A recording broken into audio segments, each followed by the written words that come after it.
我真係唔知阿老賓仔呢句說話係咩意思。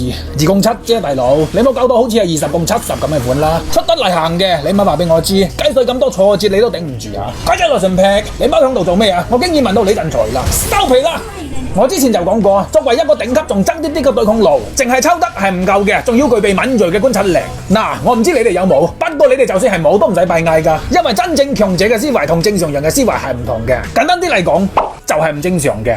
定啲嚟下，我哋喺度埋伏入波先。能夠喺2共7嘅劣勢當中可以迅速走出對手嘅皮定，無可否認喺呢方面我多少都有啲王者意識嚇。但令我失算嘅係條契弟居然係匿喺度打咗條龍，唔按我嘅套路出牌，我肯定好閪唔爽㗎啦！我直頭一套鬼仔落船劈隊龍賴，佢亦都開住個大筋肯頂住，不過可以睇得出佢都有啲驚，但想全身而退亦都冇咁容易，直頭 A 佢 A 出陳白食個血包，攞你命3000。我吹水強對對手不嬲都好閪尊重嘅，但當我諗翻起你啱先同我點買2條蛋散，圍住我好似得跳生牛肉丸咁嘅卑鄙行為，老實講我就真係睇你唔起啦。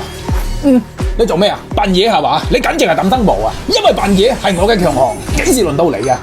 由小地圖可以睇到個點位由我哋林區呢邊移動，經過我偵探頭腦嘅一輪分析，報仇雪恨嘅時候到啦！我直頭121打唔出陳默刀鬼仔來船劈，攞你命！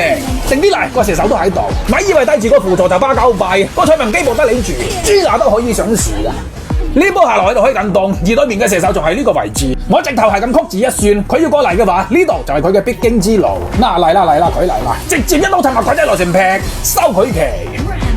呢波我喺度轉嚟轉去，你咪以為我係食飽得閒得滯冇嘢做，其實我係響度觀察緊敵情㗎。只要時機一到，我直頭眼都唔浸下衝上嚟就陳血啦！妖，不過未使驚住，我識轉彎。